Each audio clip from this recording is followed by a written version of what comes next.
Halo semuanya, selamat datang di channel yang tidak layak untuk dihina ini.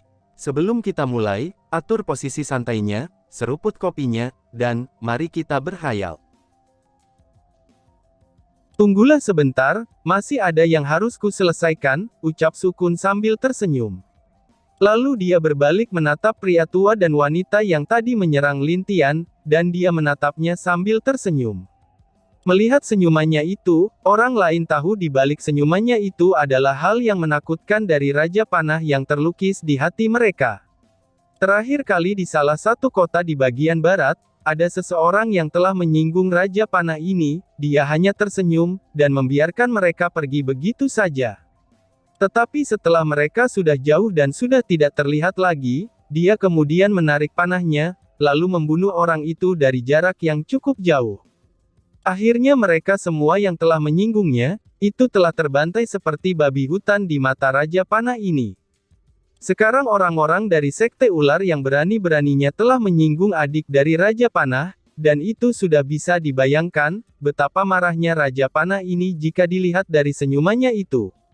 Hahaha, apakah tadi kamu ingin membunuh adikku? Tanya Sukun. Tidak, aku hanya bercanda. Iya benar, hanya bercanda kok, hehehe, jawab pria tua itu. Oh, hanya bercanda ya, jika adikku tidak berkunjung ke sektemu, bolehkah aku saja yang berkunjung ke sektemu? Tanya Sukun sambil tersenyum.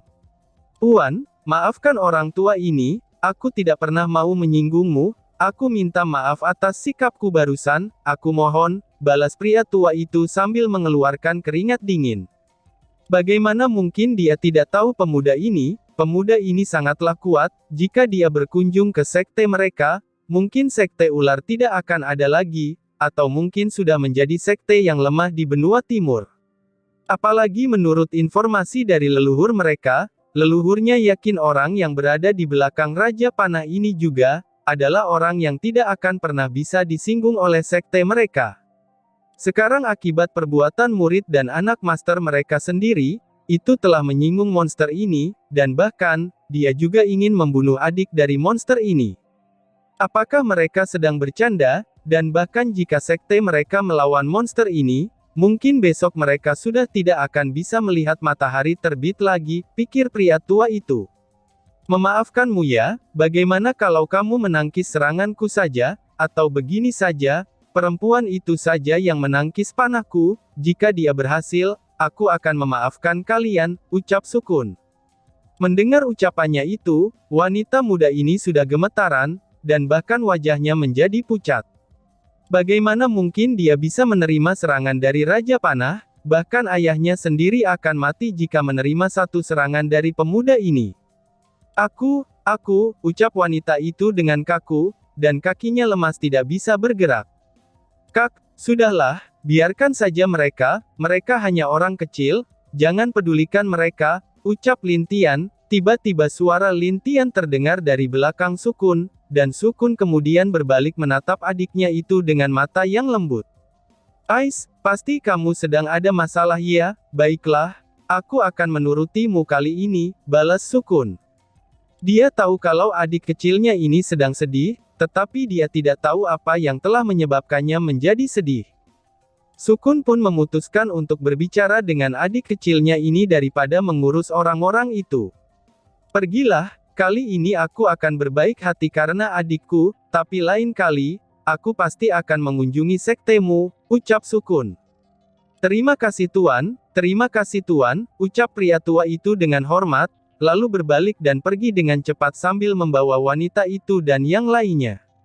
Melihat orang-orang dari Sekte Ular pergi, orang lain mulai kembali ke tempat duduknya masing-masing dengan tenang. Maaf ya, nanti semua kerusakan yang telah disebabkan oleh adikku, biarkan aku yang akan menggantinya, ucap Sukun kepada si pelayan. Tidak masalah tuan, itu tidak terlalu penting, balas pelayan itu dengan hormat. Katakan pada tuanmu, dapat salam dariku, oh iya, bawakan makanan untuk aku dan juga adikku, ucap Sukun. Oh, baiklah tuan, balas pelayan wanita itu sambil pergi, untuk mengambilkan makanan yang mereka pesan. Sukun lalu duduk berhadapan dengan Lin Tian yang masih menatap keluar jendela. Melihat itu, Sukun merasa adiknya ini menjadi aneh hari ini. "Adik, ada apa? Kenapa sepertinya kamu merasa gundah gulana begitu?" tanya Sukun. "Oh, tidak apa-apa Kak, aku hanya lagi berpikir, apakah rencana selanjutnya para Yimo itu adalah wilayah ini," jawab Lin Tian. Lalu dia meminum teh botol sosro yang tadi disediakan pelayan itu, sambil menunggu makanannya datang. "Apakah kamu yakin, atau kamu sedang memiliki masalah dengan seorang wanita?" tanya Sukun menggoda. Cerot, Lin Tian langsung menyemprotkan teh botol sosronya yang baru saja dia minum ke bawah lantai. Sukun yang melihat itu sudah menduga permasalahan yang dialami Lin Tian. Sudah kuduga," gumam Sukun.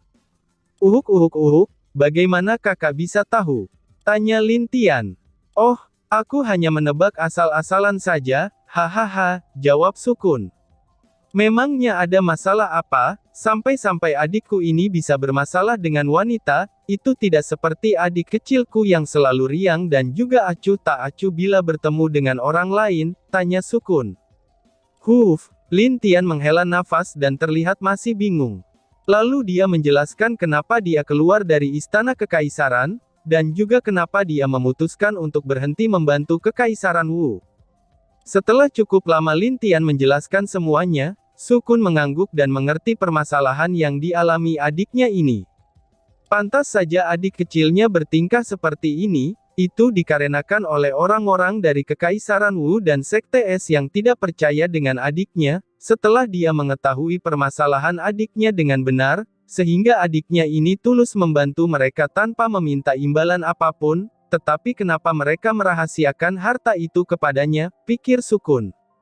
"Sudahlah adik, biarkan saja, kita masih bisa menemukan cara untuk mencari tahu rencana orang-orang itu, dan juga menghentikan rencana mereka," ucap Sukun sambil tersenyum. "Iya Kak, aku mengerti," balas Lin Tian.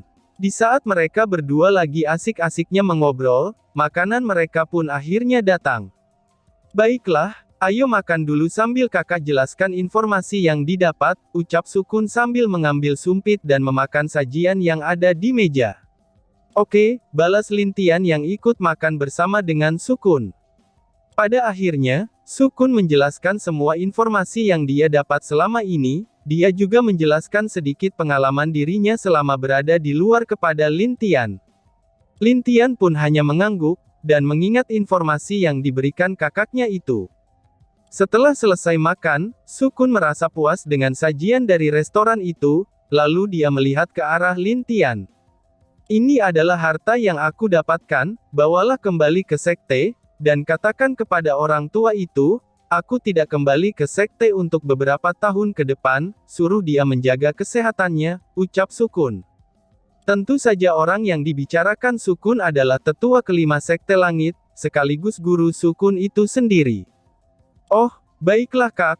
Oh iya, di dalam cincin penyimpanan ini ada berbagai alat dan pil yang telah aku buat, beserta resep pil yang aku buat selama 5 tahun ini Kak, dan kamu dapat mempelajarinya nanti," ucap Lin Tian sambil memberikan cincin penyimpanannya kepada Sukun.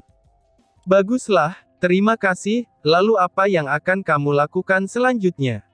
tanya Sukun. "Aku akan ke paviliun dagang untuk menjual beberapa pil," jawab Lin Tian. "Kalau begitu pergilah, kakak juga harus pergi ke suatu tempat, jadi tidak bisa lama-lama," ucap Sukun. Di saat mereka akan berpisah, ada seorang wanita cantik yang wajahnya ditutupi oleh kain, dan itu membuat para pria di restoran ini menjadi penasaran, dan bahkan, lekukan tubuhnya terlihat jelas. Wanita itu berjalan ke arah Lin Tian. Setelah hampir mendekatinya, dia berhenti sesaat, karena ada keraguan di hatinya saat melihat pemuda itu, tapi pada akhirnya dia memberanikan diri untuk berbicara. "Tuan An," ucap wanita itu.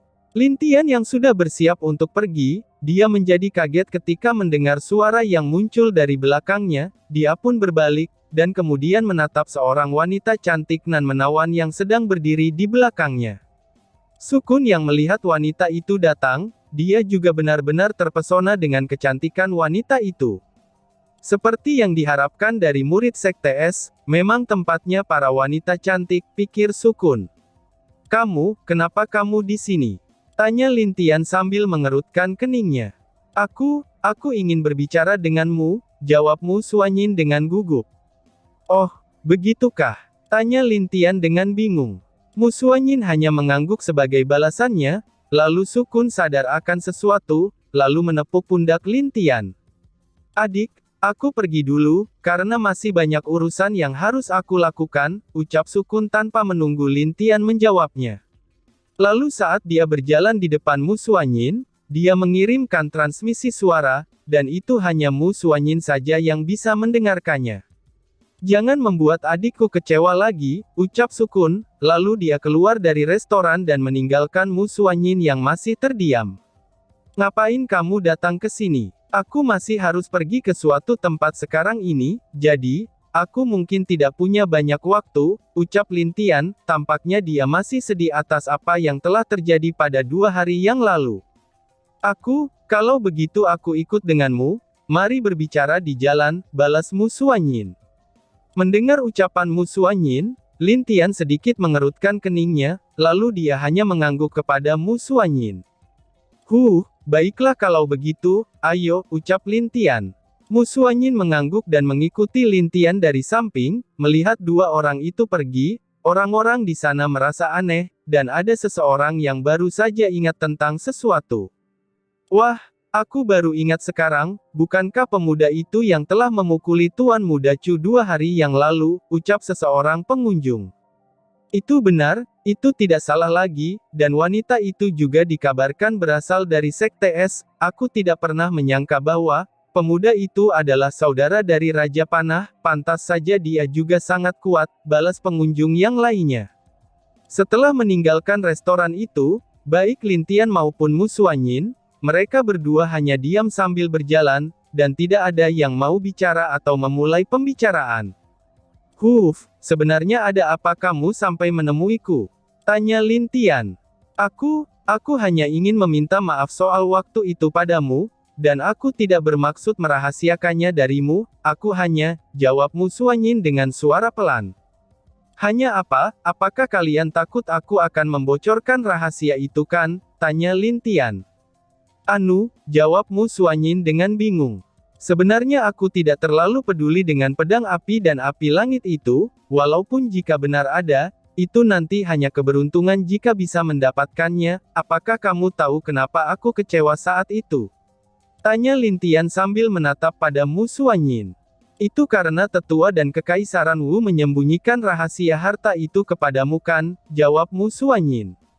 Kamu salah, itu karena kamu juga tidak percaya padaku, ucap Lin Tian kepada Mu Suanyin. Balas Mu Suanyin dengan terkejut, mendengar ucapan dari Lin Tian, itu membuat Mu Suanyin merasa sedikit sakit di hatinya, namun tiba-tiba setetes air mata jatuh dari matanya. Aku minta maaf, aku tidak bermaksud untuk tidak percaya padamu, ucap Mu Suanyin sambil meminta maaf dengan gugup kepada Lin Tian. Sudahlah, lupakan saja, aku akan memaafkanmu untuk kali ini, lain kali kamu harus lebih percaya padaku, balas Lin Tian sambil menghapus air matanya. Mu Suanyin hanya mengangguk. Baiklah, mari ikut aku sebentar, harusnya masih belum terlambat, ucap Lin Tian sambil memegang tangan Mu Suanyin. Mu Suanyin yang dipegang tangannya oleh Lin Tian merasa kaget, dan mencoba berpikir untuk melepaskannya, tetapi dia pada akhirnya menyerah, dan kemudian mengikutinya sambil digandeng oleh Lin Tian. Entah mengapa perasaannya ketika berhadapan dengan pemuda ini, dia merasa aman dan juga dia yakin kalau pemuda ini bisa menghalangi badai apapun yang datang ke arahnya. Akibatnya, dia diam-diam juga memegang tangan Lin Tian, mereka terlihat seperti sepasang kekasih yang dilanda badai asmara. Setelah beberapa saat, Lin Tian sampai di paviliun perdagangan, dia langsung membawa Mu Suanyin masuk, lalu setelah masuk dia pun bertanya kepada pelayan yang ada di sana. Permisi Tuan, aku ingin bertanya, bisakah aku menjual bendaku di sini? Tanya Lin Tian. Memangnya benda apa yang ingin kamu jual? Pelayan itu bertanya balik. Lalu Lin Tian mengeluarkan sebotol pil, dan kemudian memberikannya kepada pelayan itu. Pelayan itu mengambil dan mengecek pil itu. Setelah melihatnya, dia kaget bukan main. "Hah, pil tingkat ke-8, seru pelayan itu dengan spontan. "Baiklah tuan, tunggu sebentar di sini, aku akan memanggil manajer," ucap pelayan itu. Setelah mengatakan itu, lalu dia berbalik dan pergi untuk memanggil manajernya. Dia tahu bahwa pil tingkat ke-8 adalah pil terbaik di kerajaan Wu, walaupun dia tidak tahu pil macam apa itu, tapi dia tahu kalau itu adalah pil tingkat ke-8. "Apakah kamu Master Alkemis?" tanya Mu Suanyin.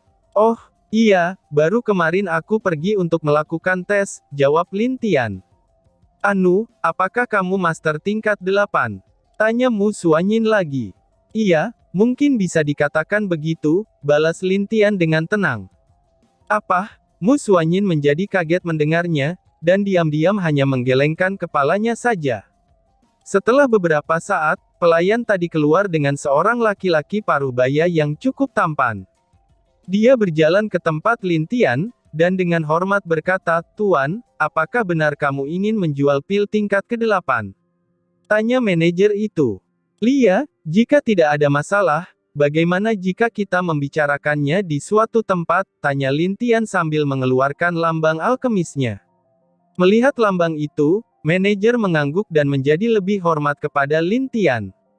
"Baiklah tuan, mari ikut denganku tuan," balas manajer itu. Lalu mereka berdua mengangguk, dan manajer itu mengajak Lin Tian ke ruangan pribadinya yang cukup besar, lalu mereka disuruh duduk di kursi ruangan itu. Setelah cukup kagum Lin Tian menatap dekorasi ruangan ini, dia kembali sadar dan mulai berbicara.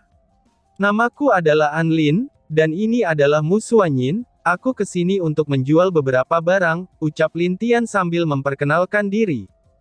"Namaku adalah Son Lun, aku adalah manajer di sini, barang apa yang ingin Tuan An jual kepada kami?" tanya Son Lun. "Aku akan menjual 3 pil tingkat ke-8, dan beberapa senjata kelas 6 dan ke-7 pada kalian, apakah itu bisa?" tanya Lin Tian sambil mengeluarkan 3 botol pil dan 4 senjata. Senjata itu juga buatan Lin Tian sendiri selama beberapa tahun ini, jadi dia menjualnya karena itu tidak dibutuhkan lagi olehnya. Melihat semua pil dan senjata yang ada di atas meja, itu membuat manajer ini kagum, dan bahkan, dia merasa kalau pemuda ini sangatlah luar biasa. "Baiklah, Tuan tenang saja, aku akan menjualnya dengan harga yang cukup memuaskan. Bagaimana kalau besok Tuan datang lagi ke sini, karena besok akan ada pelelangan besar yang akan kami adakan," balas Son Lun. "Oh, baiklah kalau begitu, aku pasti akan datang. Pil ini adalah pil kecantikan, walaupun hanya pil tingkat ke-8 kelas rendah, tapi itu cukup untuk membuat wajah seorang wanita tua kembali cantik dalam waktu 500 tahun, dan jika itu adalah wanita muda yang memakainya, itu sudah cukup untuk membuatnya awet muda selama 1000 tahun. Lalu pil ini adalah pil pondasi ini untuk memperkuat dan memperbaiki pondasi seorang kultivator. Dan yang terakhir bernama pil Qi. Pil Qi ini digunakan untuk mengembalikan Qi seseorang setelah terkuras, dan tidak ada efek samping sedikit pun," ucap Lin Tian sambil menjelaskan 3 pil yang ada di meja. Baik manajer maupun Mu Suanyin, mereka berdua merasa tercengang untuk setiap masing-masing pil itu, dan bahkan, mata Mu Suanyin tidak bisa lepas dari pil kecantikan. Mu Suanyin juga seorang wanita, dan tentu saja dia menginginkan wajahnya untuk tetap tampil cantik. Wajar saja kalau dia melihat pil kecantikan itu sebagai harta yang tak ternilai, sedangkan si manajer lebih terkejut lagi, dan badannya terasa bergetar. Bagaimana tidak, pil kecantikan, pil pondasi, dan pil Qi, jika pil-pil tersebut dijual, itu pasti akan menghasilkan penjualan yang sangat tinggi. "Tuan tenang saja, aku, Son Lun, akan menjualnya di pelelangan esok hari, dan kami hanya akan mengambil 10% dari penghasilan besok. Ini adalah kartu VIP kami, tolong diterima, karena ini adalah kartu untuk masuk ke dalam pelelangan," ucap Son Lun. "Wah, baiklah, aku percaya," balas Lin Tian. Dan tiba-tiba saja bersambung. "Sekian dan terima kasih banyak."